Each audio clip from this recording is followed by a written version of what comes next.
अस्सलाम वालेकुम नाज़रीन, मैं हूं मंसूर अली खान। अपने यूट्यूब चैनल के ऊपर आपको खुश आमदीद कहूँगा। सबसे पहले आपसे दरख्वास्त के चैनल को सब्सक्राइब करना मत भूलिएगा और बेल आइकन ज़रूर प्रेस कीजिएगा। नाज़रीन, मेरे पास 7-8 मुख्तलिफ खबरें हैं और एक एक करके उनको डिस्कस करेंगे। ख़ास तौर पर आज ये जो एक नया टैक्स लगाया गया है, सुपर टैक्स, 10% के हिसाब से एक सुपर टैक्स लगाया गया है, उसकी तफसीलात से भी आपको आगाह करेंगे। और इसके ऊपर जो तज्जिए दिए जा रहे हैं, असलियत इसकी क्या है, असल सूरत हाल क्या है, ये भी मैं आपके सामने रखता हूँ, जिसमें कोई लगी लिपटी बात नहीं होगी। ना वो चंद तज्जियाकार जो पाकिस्तान तहरीक इंसाफ की साइड पे हैं वो अपनी जो है वो पॉइंट ऑफ व्यू जो है वो उनको हुकूमत को उस चक्कर में लताड़ रहे हैं, और जो हुकूमत वाली साइड के ऊपर हैं वो बैठ के कह रहे हैं जी बड़ा ज़बरदस्त काम हुआ है और ये सब कुछ। मैं आपको असल सूरत हाल थोड़ी देर में ज़रा बताता हूँ कि एक्चुअली होगा क्या, इसका असर क्या होगा। लेकिन सबसे पहले जो कुछ दीगर खबरें हैं ज़रा वो जल्दी से आपके साथ शेयर कर लें। एक तो जी आज सुबह एक डेवलपमेंट हुई है अरसलान खान के हवाले से। अरसलान खान कौन है? अरसलान खान बेसिकली एक जियो के अंदर एक काम करने वाले ऑफिसर थे, और ये जियो के पीएम डिपार्टमेंट में काम करते थे। पीएम डिपार्टमेंट क्या होता है? PM department basically product management department होता है। इन्होंने अब तक के अंदर भी काम किया है, इस तरह और चैनल्स के अंदर भी ये काम कर चुके हैं। इनको आज सुबह रेंजर्स ने कराची से जो है उनके घर से उठा लिया। अब क्यों उठाया है, वजह क्या है, इस बारे में अभी तक कुछ पता नहीं है, लेकिन सोशल मीडिया के ऊपर इसके ऊपर काफ़ी डिस्कशन हो रही है। अरसलान को मैं खुद पर्सनली जानता हूँ, मैंने चूंकि खुद जियो के अंदर जो है 6 साल काम किया है तो मैं उनको जानता हूँ। ये सोशल मीडिया पे काफ़ी एक्टिव थे और ख़ास तौर पे MQM लंदन के साथ इनके बड़े गहरे मरासिम हुआ करते थे। और मेरी इतलात के मुताबिक इस वक्त जो चंद महाजिर कम्युनिटी से ताल्लुक़ रखने वाले अफराद जो मिसिंग हैं, ये उसके ऊपर भी काफ़ी एक्टिव थे और चंद सहाफ़ियों के साथ ये उस सिलसिले में राब्ते के अंदर भी थे, सोशल मीडिया के ऊपर काफ़ी एक्टिव रहा करते थे। तो उनको जो है आज पिकअप किया गया है और उसके ऊपर सोशल मीडिया के ऊपर जो है काफ़ी इसके ऊपर वावेला हो रहा है कि ये क्यों उठाया गया है और किस वजह से इनको उठाया गया, ऐसी कौन सी ऐसी बात थी। तो इट इज़ क्वाइट सरप्राइजिंग, और मेरा ख्याल में इस दौरे हुकूमत के दौरान भी वही सब कुछ हो रहा है जो इमरान खान साहब के दौरे हुकूमत के दौरान हुआ करता था, कि लोगों को उठा लिया जाता था और वजह भी नहीं पता होती थी कि आखिर उठाया क्यों है। कोई मुकदमा नहीं दर्ज होता, कोई कुछ नहीं होता, बस आए और फ़ौरन उठा के ले गए। तो मैं बतौर एक सहाफ़ी इस चीज़ को कंडेम करता हूँ और मेरा ख्याल में जल्द अज जल्द, उनकी फ़ैमिली बहुत परेशान है इस वक्त, उनकी फ़ैमिली को पूरी तरह इसकी मालूमात होनी चाहिए कि आखिर उनको क्यों इस तरह पिकअप किया गया है। एक खबर ये थी। इसके अलावा एक और खबर जी वो है उस्मान बुज़ार साहब के हवाले। उस्मान बुज़ार साहब आजकल बहुत कंप्लेंट्स कर रहे हैं जी, बहुत ज़्यादा शिकायतें कर रहे हैं। वो एक नई उन्होंने जनाब दरख्वास्त दायर की है अदालत के अंदर, उन्होंने कहा है कि जी मुझे ख़राब गाड़ियाँ दी गई हैं और मुझे खटारा किस्म की गाड़ियाँ दी गई हैं और मेरी सिक्योरिटी के लिए मुझे बंदे भी नहीं दिए गए और मुझे मुलाजमिन भी नहीं दिए गए।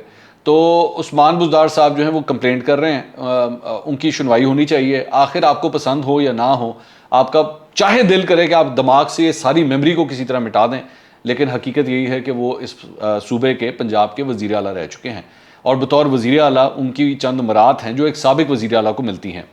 तो बतौर एक साबिक वज़ीर आला उनको जो मरात मिलती हैं वो उनको मिलनी चाहिए। इस सिलसिले में उन्होंने अदालत से अब रब्ता किया है कि जी मेरी गड्डी ठीक करा के दो, मैंने मुलाजमीन भी दो, तो मैंने सिक्योरिटी भी दो, तो दे देनी चाहिए, उसमें कोई हर्ज नहीं है। मैं हमेशा ये बात कहता हूँ कि मैं सियासतदानों की सिक्योरिटी के हक़ में हूँ, क्योंकि खुदा न खास्ता कल को कोई ऐसी वैसी बात हो जाए तो फिर बंदा बैठ के अपने आप को कोसता है कि यार काश इनके सिक्योरिटी के इंतजाम जो है वो बेहतर किए हो। तो दें, उस्मान बुज़दार को भी मेरे ख्याल में सिक्योरिटी दे देनी चाहिए। अच्छा जी, इसके अलावा एक और डेवलपमेंट, जहाँ पंजाब की बात हो रही है वहाँ पे एक खबर एक और ले लीजिए। जनाब परवेज़ इलाही साहब और डिप्टी स्पीकर, यानी कि स्पीकर और डिप्टी स्पीकर के दरमियान जो दंगल है, वो फाइलों का दंगल, मैं इसको फाइलों का दंगल कहता हूँ, ये सिलसिला जारी है। कभी वो उसकी टांग खींचता है, कभी वो उसकी टांग खींचता है। अब परवेज़ इलाही साहब ने क्या किया है कि दोस्त मज़ारी साहब जो डिप्टी स्पीकर हैं, उनके 3 बंदे उन्होंने फारिग कर दिए हैं। अब वो 3 बंदे कौन है? वो 3 बंदे जी, एक उनका कंट्रोलर स्टाफ ऑफिसर है अमान खालिद, एक उनका डिप्टी PRO है public relation officer Shahid Mahmood, एक उनके जी असिस्टेंट प्रोटोकॉल ऑफिसर हैं अजीम अहमद भट्ट। इन तीनों को परवेज़ इलाही साहब ने फारिग कर दिया है।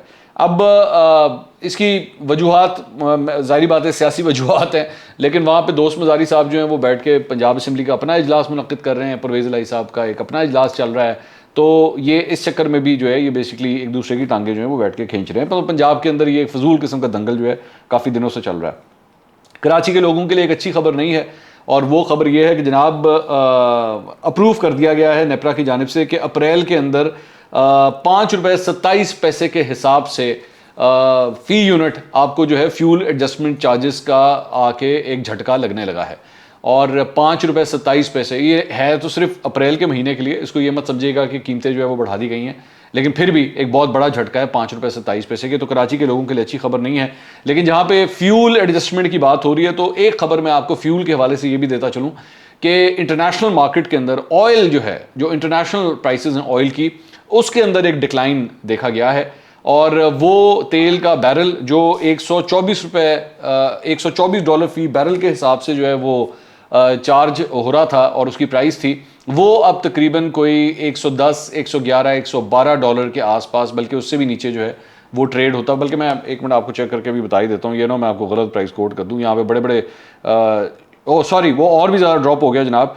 अब इस वक्त वो 103 से लेके 106 रुपए कह रहा हूँ, सॉरी, $103 से लेके $106 के दरमियान जो है वो इस वक्त ट्रेड हो रहा है। तो ये कम से कम एक अच्छी खबर है, क्योंकि अगर इंटरनेशनल ऑयल प्राइसेस ड्रॉप होती हैं तो हमें तेल की वजह से ये जो झटके लगे हैं पिछले 3-4 हफ्ते के अंदर, इसके अंदर आगे चल के थोड़ा बहुत रिलीफ मिल सकता है। क्योंकि हुकूमत भी जो है वो इसको फोकस कर रही है जी, किसी तरह इंटरनेशनल ऑयल प्राइसेस जो है वो नीचे चली जाएं, क्योंकि अगर ये ना गई तो हुकूमत जो है वो आपको और परेशान करने वाली है। मैं आपको बता दूं, आज इन्होंने परेशान तो किया है, लेकिन ये आपको फिर और भी परेशान करने जा रही है।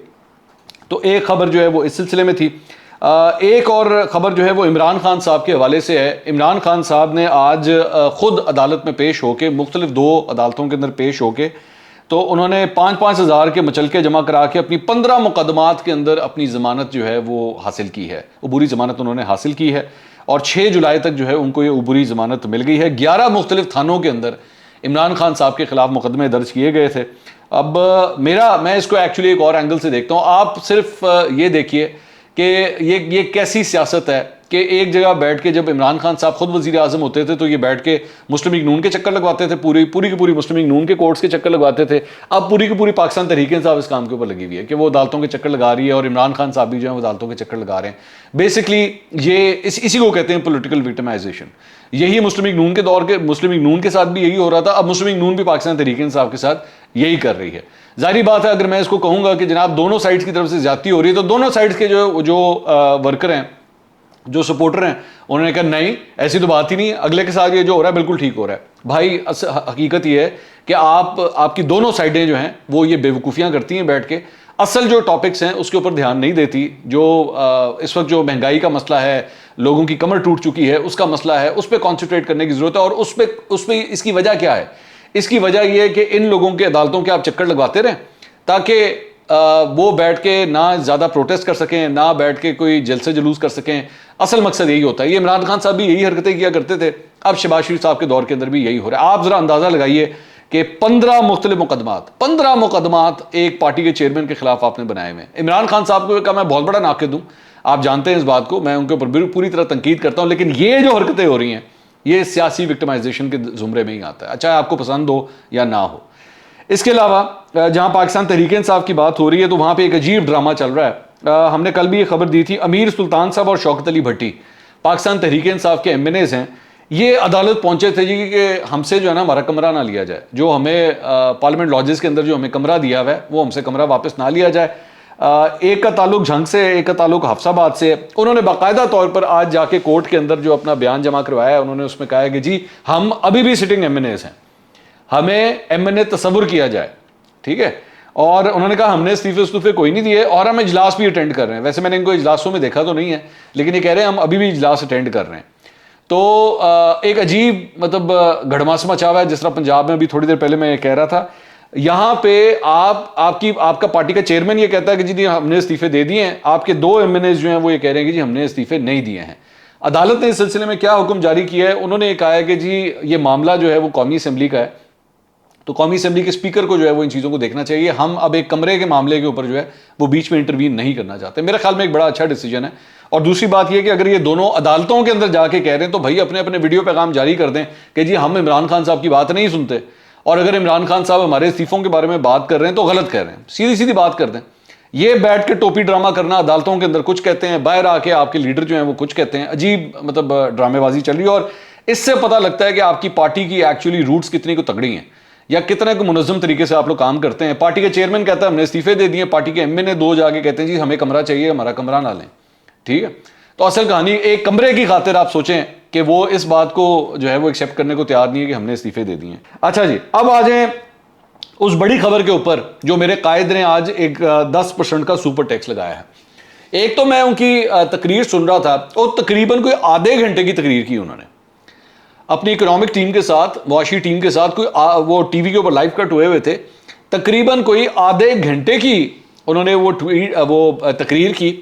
और उसमें जो मुद्दे की बात थी ना, वो मुद्दे की बात यही थी कि जनाब मैं 10% का सुपर टैक्स जो है वो मैं लगा रहा हूँ, 10% का सुपर टैक्स। और उन्होंने कहा this is for a short while, ये थोड़ी देर के लिए। और इसके अंदर क्या कहते हैं, जो थोड़ी सी एक्सप्लेनेशन दी गई है वो उसको क्लैरिफाई करने के लिए मिफ्ता इस्माइल साहब ने ये ट्वीट किया। उन्होंने कहा just to clarify the super tax of 4% will be applicable to all sectors, कि 4% का सुपर टैक्स सब सेक्टर्स के ऊपर लग रहा है, but for the specified 13 sectors another 6% will be added for a total of 10%। 13 मुख्तलिफ सेक्टर्स हैं। उसमें मुख्तलिफ सेक्टर्स कौन कौन से हैं? उसमें सीमेंट इंडस्ट्री है, उसमें स्टील इंडस्ट्री है, उसके अंदर बैंकिंग सेक्टर है। इस तरह में तो मुख्तलिफ सेक्टर्स हैं वो आइडेंटिफाई हुए में, उनके ऊपर 6% एक्स्ट्रा लगेगा, बाकी सब पे 4 लग रहा है। और इस तरह ये 6 और 4 मिलकर 10 हो जाएंगे उन 13 सेक्टर्स के लिए। So their tax rates will go from 29 to 39%, 39% का tax. This is a one time tax needed to curtail the previous 4 record budget deficits. ये कह रहे हैं कि जी एक दफा लगेगा, ठीक है। इसको मुख्तलिफ तजियाकार किस तरह देख रहे हैं? मुख्तलिफ तजियाकार एक तो ये कह रहे हैं, मैं वो मुजम्मिल असलम साहब जो पाकिस्तान तहरीक इंसाफ के मुआशी तजियाकार हैं, मैं तो उनको इसी तरह ही कहता हूँ क्योंकि बाद में वो स्पोक्स पर्सन बन गए थे उनकी फाइनेंस मिनिस्ट्री के पीटीआई के दौर के अंदर। उन्होंने कहा जी लुट गए, बेड़ा गर्क हो गया पाकिस्तान का, वो ये तो बेड़ा गर्क करने के लिए आए हुए और इन्होंने सब कुछ लुटा दिया, बेड़ा गर्क कर दिया। मतलब वो टिपिकल, वो बिल्कुल वन साइडेड एक बात। आज इसकी जो दूसरी साइड है वो ये है कि जी बार बार ये कहा जाता था कि जो अमीर तरीन तबका है उसके ऊपर टैक्सेस लगाए जाएं, ठीक है। तो इसीलिए ये 13 सेक्टर्स जिनके ऊपर ये टैक्सेस लगे हैं, इन्होंने पिछले 3-4 साल 5 साल में बड़ा पैसा बनाया है। तो अगर आप इनसे ये सब कुछ ले रहे हैं तो इससे फ़ायदा ही है, इससे मुल्क का फ़ायदा होगा। और बेसिकली आप इस वक्त जिस मुश्किल सूरत हाल के अंदर आए हुए हैं उससे अगर आप इनसे ये टैक्स लेते हैं तो इससे फ़ायदा होगा। ये दो मुख्तलिफ एक्सट्रीम राय हैं। मैं आपको असल सूरत हाल जो मैं समझता हूँ, और मेरी राय जो है वो ज़ाहिर बात है मुख्तलिफ हो सकती है, आप उससे इख्तलाफ कर सकते हैं। मेरी राय में बेसिकली इसकी बहुत बड़ी वजह यह है कि आपने वो जो IMF के साथ मुज़ाकरात करने के बाद 450 अरब रुपया अपना टैक्स टारगेट बढ़ाया है। एक तो इसकी बहुत बड़ी वजह यह है क्योंकि ये सारा ये जो सुपर टैक्स लगना था, ये सुपर टैक्स आप बजट में भी लगा सकते थे, लेकिन आपने बजट में नहीं लगाया, ठीक है। और मिफ्ता इस्माइल साहब ऑन द रिकॉर्ड ये कह चुके हैं कि IMF अभी भी हमारा बजट पेश करने के बाद भी ज़्यादा खुश नहीं है, वो हमसे मज़ीद चीज़ें मांग रहा है। तो मुझे ये लगता है एक तो ये 450 अरब का वो जो टैक्स टारगेट आपने इंक्रीज किया है, एक तो उसके लिए ये लगाया गया है। दूसरी बात ये कि जाहिर बात है आप IMF की दो तमाम शराइत को पूरा करना चाहते हैं। इससे होगा क्या, मैं आपको ये बता दूं कि कभी भी कोई कारोबारी तबका जो होता है वो इस तरह नहीं होता कि वो 100 रुपये कमा रहा हो तो आप उसको कहें चल भी बेटा अब तू काम कर, तू 15 रुपये अब एक्स्ट्रा टैक्स देना शुरू कर, तो वो 15 रुपये अपने 100 में से निकाल के जो है वो हुकूमत को दे दे। वो क्या करता है कि वो अपनी अर्निंग को बढ़ाने के लिए अपनी जो कॉस्ट होती है, अगर ये पेन मिसाल के तौर पे 100 रुपए का है तो वो इस पेन की कीमत फिर 115 रुपए कर देगा। अल्टीमेटली वो 15 रुपए जाके वो कंज्यूमर से ही लेगा। वो जो आखिरी जो एंड कंज्यूमर होता है ना, जो गाहक होता है जिसने रिटेल के ऊपर जाके वो चीज़ खरीदनी है, वो जाके टैक्स उसी से लेता है कि जी क्योंकि मैंने तो हुकूमत ने सुपर टैक्स लगाया तो आपको देना पड़ेगा, ये पैसे आपको देने पड़ेंगे। तो अब इसकी वजह से होगा क्या, इसकी वजह से महंगाई मजीद इंक्रीज करेगी मेरी नज़र में। अगर तो जाहिर बात है हुकूमत ने जो है कोई बहुत इस तरह के सख्त इकदाम ना कर दिया कि इनको ये कहा कि जी आप कीमतें भी नहीं बढ़ा सकते और आपको टैक्स भी देना पड़ेगा, क्योंकि कई इसमें से चीज़ें जो है वो रेगुलराइज करने की ज़रूरत पड़ेगी आपको, ठीक है। तो ऐसा तो होता नहीं है, पाकिस्तान में चीज़ों को रेगुलराइज करना बहुत मुश्किल काम है, ठीक है। तो इसका एक असर तो ये होगा कि महंगाई के अंदर इंक्रीज आएगा। दूसरी चीज़ कि इस वक्त जो आपकी मुआशी सूरत हाल चल रही है और उसके अंदर आप टैक्सेस को इतना बढ़ा रहे हैं, तो आप ये तो भूल जाएं कि बाहर से कोई आके इन्वेस्टमेंट करेगा, कि आके कोई नई फैक्ट्रियां लगाएगा। जब आपको नजर आ रहा होगा यार ये हुकूमत तो इस वक्त टैक्स इकट्ठा करने के लिए पागल हुई हुई है, तो कौन बेवकूफ़ होगा जो आके आपके यहाँ पे इंडस्ट्री लगाएगा। तो एक तो ये होगा। तीसरी चीज़ आपकी मुआशी जो स्पीड है, यानी कि तरक्की की, इंडस्ट्रियल प्रोडक्शन की और इन तमाम चीज़ों की, वो स्पीड भी आपकी स्लो हो जाएगी। चौथी बात, जब आप इस किस्म के टैक्सेस लगाते हैं और जब कीमतें इंक्रीज करती हैं तो उसका एक फॉल आउट ये होता है कि लोग जिन्होंने खरीदारी करनी होती है, जरूरी नहीं होता कि 100 के 100 लोग जो हैं वो अगर मिसाल के तौर पे ये फोन खरीदना चाहते हैं तो वो 100 के 100 ही कहेंगे यार हमें कोई फर्क नहीं पड़ता, इसकी कीमत जितनी मर्जी बढ़ जाए हम फिर भी खरीदेंगे। ऐसा नहीं होता। उसमें से कई एक छोटी तो नहीं बल्कि काफी बड़ी परसेंटेज होती है, मैं बड़ी से मुराद तकरीबन कोई 20 to 30% लोग जो हैं वो एक अवॉइड कर देते हैं, वो कहते हैं यार रहने दो, नहीं खरीदना, छोड़ दो। आपकी सेल्स ड्रॉप होती हैं। आपकी जब सेल्स ड्रॉप होती हैं उसका असर आपके टैक्स के ऊपर आता है। अभी आपने वो जो 450 अरब का एक्स्ट्रा टैक्स इकट्ठा करने की कोशिश की है, उस चक्कर में यह भी हो सकता है कि जब आपकी सेल्स इफेक्ट करेंगी तो आपका ओवरऑल टैक्स टारगेट जो है वो भी इफेक्ट कर सकता है, जो तकरीबन कोई 7,400 कुछ अरब रुपए का आपने बनाया।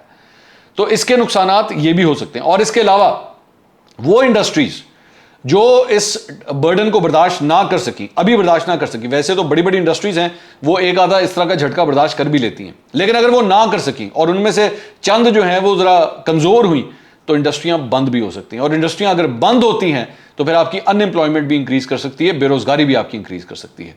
तो ये दो धारी तलवार है, इसकी जहां पे एक जगह पे फायदे होंगे हुकूमत को, वहां पे दूसरी जगह इसके नुकसानात भी हैं और दोनों को जो है मद्देनजर रखने की जरूरत है।